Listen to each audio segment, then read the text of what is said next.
சபரிமலையில் ஐயப்பனை தரிசனம் செய்ய ஜனவரி 8ஆம் தேதி வரை முன்பதிவு முடிந்துள்ளது. இது குறித்த கூடுதல் தகவல்களை எமது செய்தியாளர் விக்னேஷ் வழங்க கேட்கலாம். விக்னேஷ், வணக்கம். சபரிமலையில் விர்ச்சுவல் கியூ எனப்படும் முன்பதிவானது தற்பொழுது ஏற்பாடு செய்யப்பட்டிருக்கக்கூடிய சூழலில் ஜனவரி 8ஆம் தேதி வரை இந்த முன்பதிவானது முடிந்திருப்பதாக தகவல் கிடைக்கப்பட்டிருக்கிறது. இந்த முன்பதிவு நிறைவு குறித்தும் இதற்கு பிறகு முன்பதிவு செய்பவர்கள் எந்த தேதியிலிருந்து எந்த தேதி வரை முன்பதிவு செய்யலாம் என்பது குறித்தும் நிலவரங்களை பதிவு பண்ணுங்க. பிரீதா, பார்த்தோம்னா சபரிமலை ஐயப்பன் கோவில்ல கடந்த 2 வாரங்களாவே பக்தர்களின் வருகை மிக அதிகமாக இருந்தது.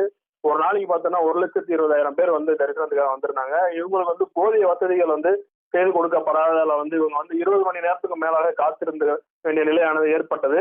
இதனை அடுத்து கேரள உயர்நீதிமன்றம் தலையிட்டு இந்த பிரச்சனைக்கு சுமூக தீர்வு காண உத்தரவிட்டது.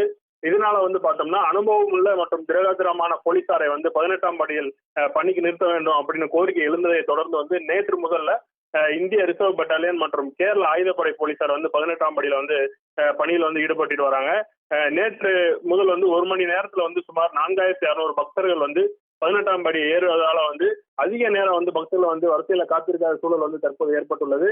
மேலும் இந்த கூட்ட நெரிசலை கட்டுப்படுத்துவதற்காக இந்த ஆன்லைன் மற்றும் நேரடி முன்பதிவு இரண்டும் சேர்த்து இன்று முதல் 90,000 பக்தர்களுக்கு மட்டுமே அனுமதி என்பது வழங்கப்படும் அப்படின்னு தேவஸ்வம் போர்டு தெரிவித்திருந்தது. இந்த சூழல்ல சபரிமலையில இந்த விர்ச்சுவல் கியூ எனப்படும் ஆன்லைன் முன்பதிவு வரிசை தற்போது முடிந்துள்ளது.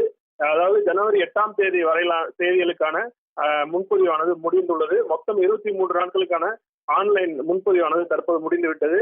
ஏற்கனவே இதனுடைய வரம்பு என்பது 90,000 இருந்தது. இந்த நிலையில இது இன்று 80,000 குறைக்கப்பட்டது.